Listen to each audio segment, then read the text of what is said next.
अस्सलाम वालेकुम dear students, I hope you are fine. ये है आपका second assessment syllabus class PG. ये है आपका इंग्लिश का सिलेबस वर्कबुक 1 का। ठीक है, तो ये सारे पेजेस एक्टिविटी पेजेस मैंने राइट किए हैं, ये सारे आपने करने हैं। ये वर्कबुक 1 के हैं पेज और ये है वर्कबुक 2 के पेजेस। ठीक है, नेक्स्ट है इंग्लिश रीडिंग बुक कंप्लीट करनी है आपने। साथ में सेल्फ राइटिंग आपको आनी चाहिए A to M तक। ठीक है, capital letters and small letters सारे आपको करने हैं। ठीक है, नेक्स्ट है उर्दू का।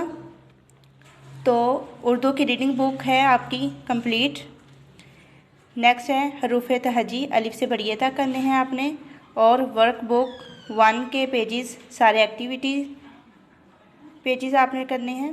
वर्कबुक 2, ठीक है, सारी नोटबुक करनी है आपने। साथ में कलरिंग भी आपको आनी चाहिए और मैचिंग लेटर्स भी आने चाहिए। और सेल्फ राइटिंग इसकी आपको अलिफ से शीन तक आनी चाहिए। ठीक है, नेक्स्ट है मैथ का। रीडिंग बुक कंप्लीट करनी है आपने और वर्कबुक ऑल एक्टिविटीज़ पेजेस आपने कंप्लीट करने हैं। नेक्स्ट वर्कबुक 2 आपने कंप्लीट करनी है।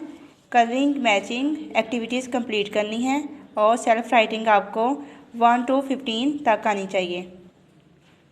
मुझे उम्मीद है कि आपको समझ आ गई होगी कि ये सारा आपने काम कैसे करना है। ये इंग्लिश का है, ये उर्दू का और ये मैथ का। ये आपने कंप्लीट करना है। ओके, टेक केयर, अल्लाह हाफिज़।